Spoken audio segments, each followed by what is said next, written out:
Hello, and welcome to Lyla's Lullabies, where we spend time exploring with Lyla, a traveler who wanders the world at her own pace, while sharing her most enriching and restorative moments with you. In tonight's story, we'll follow Lyla and her friends as they explore the vibrant city of Johannesburg, South Africa. There's nowhere you need to be, nothing you need to remember. Just settle in, get comfortable, and let yourself go. We're so glad you're here. Whenever you're ready, let's begin.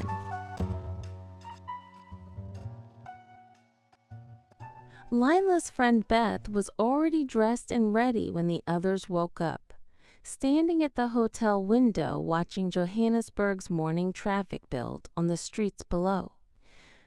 "You're chipper," Marina said, rubbing her eyes. "What time is it?" 7. "We should get moving. I want to hit the Apartheid Museum when it opens. Fewer crowds."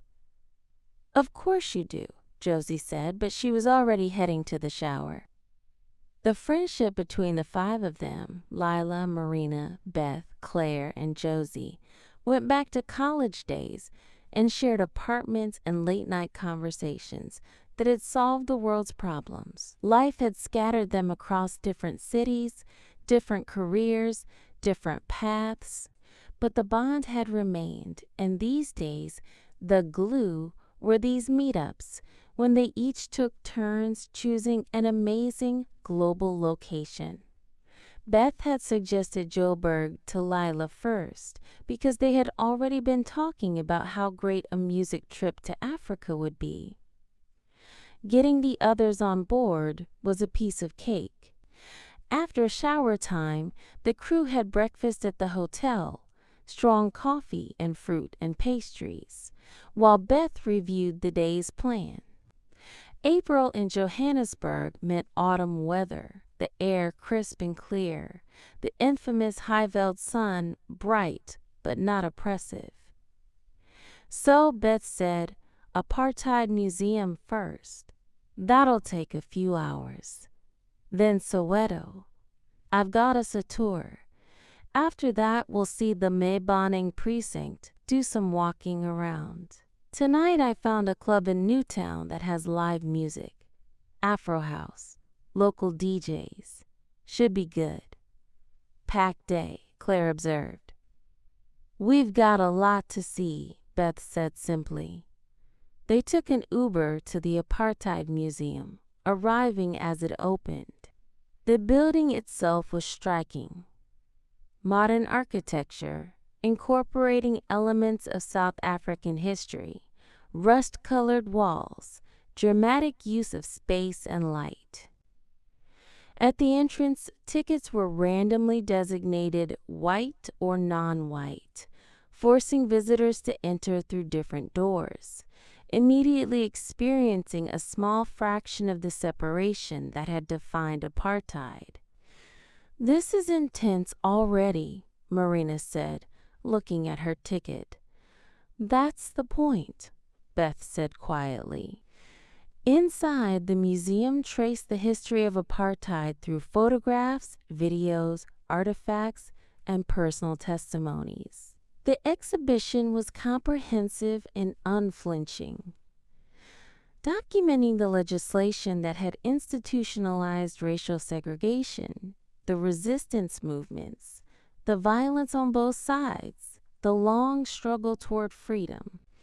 They moved through the gallery slowly, reading the displays, watching video testimonies from people who had lived through it, passed laws that controlled where Black people could live and work, forced removals of entire communities.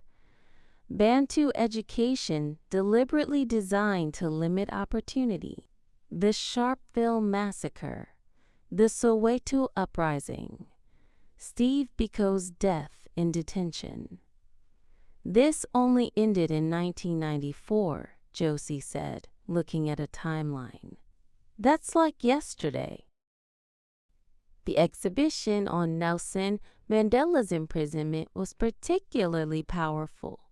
the tiny cell on Robben Island where he'd spent 18 of his 27 years in prison, the hard labor in the lime quarry, the letters to his family, and then the transformation from prisoner to president, the peaceful transition to democracy, the Truth and Reconciliation Commission. In the final galleries covering the post-apartheid era, the tone shifted from documentation of oppression to celebration of freedom, but also honest about ongoing challenges. Democracy achieved, but inequality persisting. Progress made, but much work remaining. When they emerged from the museum, the April sun was high and warm. They stood in the courtyard for a moment, processing. "Heavy," Marina said finally. "Yeah," Beth agreed, "but necessary." Their Soweto tour guide was a man named Thabo, energetic and knowledgeable, who picked them up in a van covered with colorful murals. "Welcome, ladies. You ready to see Soweto? The real Johannesburg, the heart of South Africa." The drive to Soweto took them through different parts of the city, and Thabo kept up a running commentary, pointing out neighborhoods, explaining the layout of Johannesburg, talking about the city's transformation over the past 30 years. Soweto, southwestern townships, he explained, created by apartheid government to move black people out of Johannesburg proper. But you can't keep people down, right? Soweto became the center of resistance, of culture, of everything that made South Africa great. They drove down Vilakazi Street, the most famous street in Soweto, the only street in the world where 2 Nobel Peace Prize winners had lived. Nelson Mandela's house was now a museum, modest and small, preserved as it had been when he lived there in the 1940s. "Mandela lived here with Winnie before his arrest," Thabo said. "Simple house, working-class neighborhood. He never forgot where he came from." They also saw Desmond Tutu's former house, just down the street. The contrast between the humble houses and the world historical figures who had lived in them was striking. "This is what people need to understand," Thabo said. These weren't wealthy elites leading the struggle. These were ordinary people, teachers, lawyers, workers, who stood up because they had to. The struggle was built by regular people doing extraordinary things. They visited the Hector Peterson Memorial, commemorating the 1976 Soweto uprising, when students protested the imposition of Afrikaans as the language of instruction. The iconic photograph of Hector's body being carried by another student was displayed at the memorial. "That photograph changed everything," Thabo said. "The world saw what apartheid really was." After that, international pressure increased. The uprising was a turning point. They drove through different parts of Soweto, from the small matchbox houses built for workers to the newer middle-class neighborhoods with larger homes and satellite dishes. "Soweto is not one thing," Thabo explained. "We have poverty, yes, but also wealth. We have history, but also present and future. People still live here. This is not a museum. This is home for millions of people." They stopped at a shebeen, a traditional township tavern, for lunch. The place was lively and welcoming, and they ordered bunny chow and pap and vleis, washing it down with local beer. "Good?" Thabo asked, grinning at their expressions as they tasted the bunny chow, hollowed-out bread filled with curry. "Really good," Claire said. "Spicy, but good." "Durban dish originally," Thabo said. "Indian influence. That's South Africa. Everything mixed together. We're the rainbow nation, like Tutu said. All colors, all cultures, trying to build something together. An older woman at the next table had been listening and leaned over. "You ladies visiting?" "We are," Lyla said. "Welcome to Soweto. Your first time in South Africa?" "Some of us," Josie said. "What do you think?" "It's incredible," Marina said. "Complicated, but incredible." "Yes, complicated," the woman agreed, laughing. "That's South Africa, but we're working on it. Democracy is young. We're still learning. But we're learning together, all of us. That's something." After Soweto, they returned to the city and drove to the Maboneng precinct, a revitalized neighborhood in the eastern part of Johannesburg. What had once been abandoned warehouses and industrial buildings had been transformed into galleries, studios, restaurants, and shops. "This is where the artists are," Beth said as they walked through the streets, "where the creative scene is happening." The precinct was vibrant with street art, murals covering entire buildings, graffiti pieces in alleyways, installations using found materials. They wandered through galleries showing contemporary South African art, stopped in boutiques selling locally designed clothing and jewelry, browsed bookshops stocked with African literature. In one gallery, an exhibition of photographs documented daily life in Johannesburg's township, honest portraits of real people living real lives. Joy and struggle, beauty and difficulty, all captured with respect and artistry. "This city has such creative energy," Lyla said, looking at the photographs. "You can feel it everywhere." "Always has," Beth said. "Even during apartheid, the art kept going. Music, literature, visual art, it couldn't be suppressed. Creativity is resistance." They stopped at a rooftop cafe for coffee and cake, sitting in the late afternoon sun, watching the city spread out around them. The Johannesburg skyline was visible. Modern buildings rising from the high veld, the mine dumps in the distance, marking the gold mining that had built the city. "So what's tonight?" Marina asked. "You mentioned a club?" "Place in Newtown," Beth said. "They have live Afro house music on Thursday nights. Real local scene. I want you to hear the music. It's South African house, a blend of deep house and African rhythms. It's what's happening here right now." Back at the hotel, they showered and changed, dressing for a night out. They took a taxi to Newtown, an industrial area undergoing transformation, warehouses converted to cultural spaces. The club was in a former power station, its brick walls and high ceilings giving it a raw, industrial feel. Inside, it was already busy despite the early hour. The crowd was young and diverse, dressed stylishly but not pretentiously. The vibe was welcoming, and Beth navigated them through to a spot where they could see the DJ booth and the dance floor. The music was already playing, deep, hypnotic beats layered with African percussion, bass lines that you felt in your chest, occasional vocal samples in languages Lyla couldn't translate but felt she understood somehow nonetheless. The sound was sophisticated and primal at once, electronic but deeply rooted in traditional African rhythms. "This is amazing," Josie said, already moving to the beat.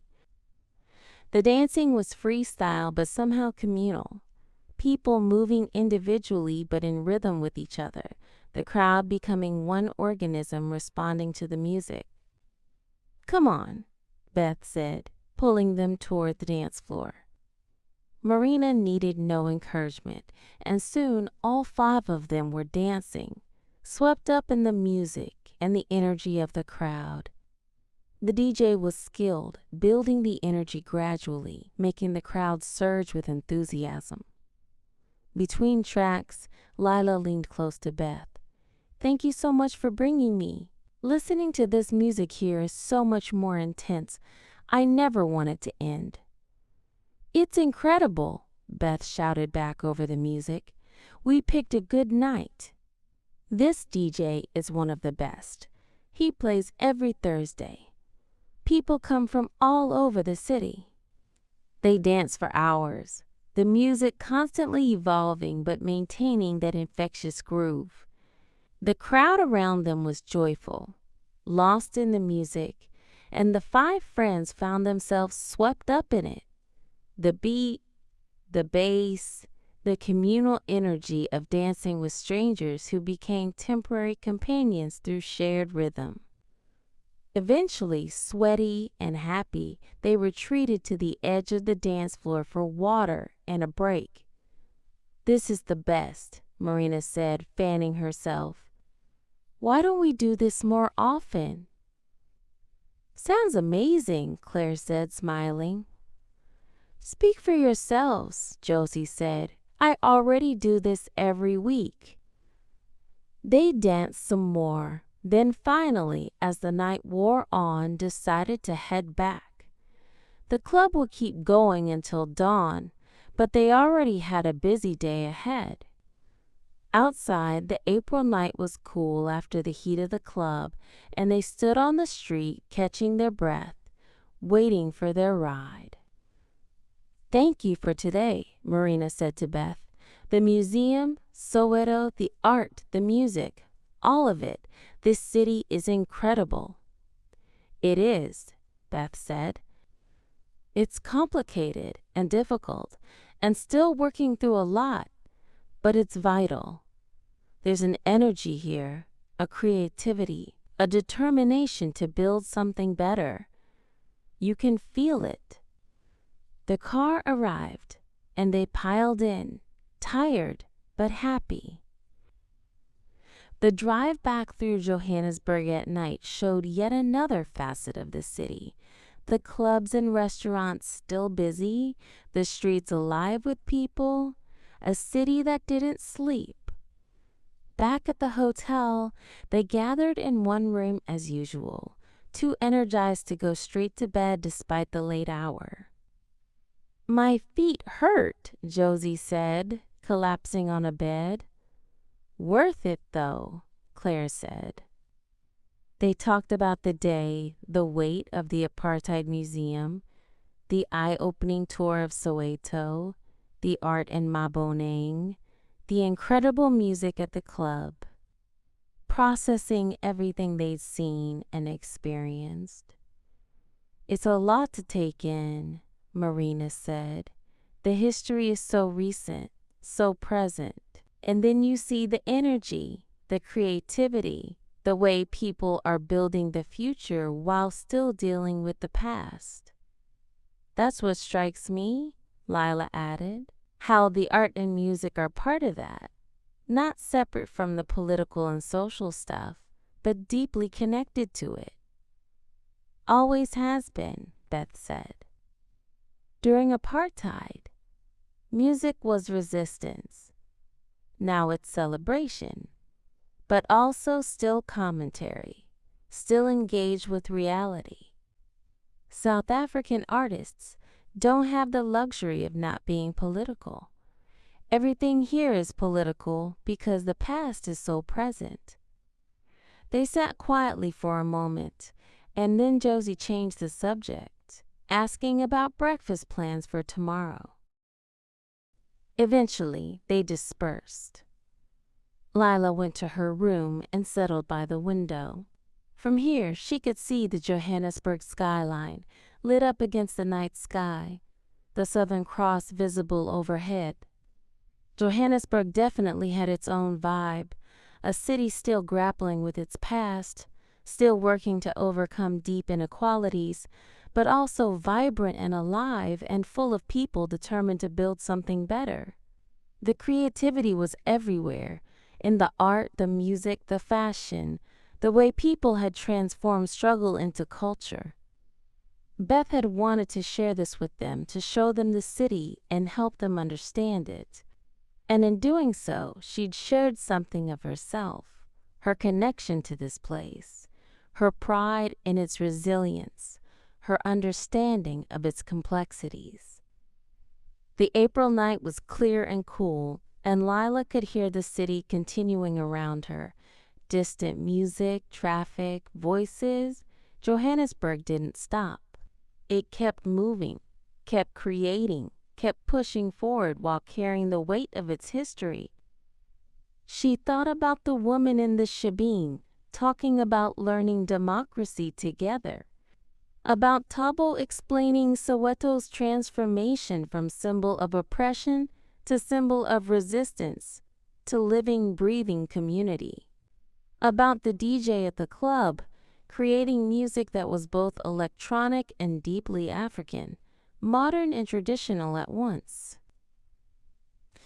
South Africa was the Rainbow Nation, still working to live up to that ideal, still divided in many ways, but also connected by shared history, shared struggle, shared determination to make it work. The art and music were part of that work. Spaces where people came together, where culture was created and celebrated, where the future was being imagined.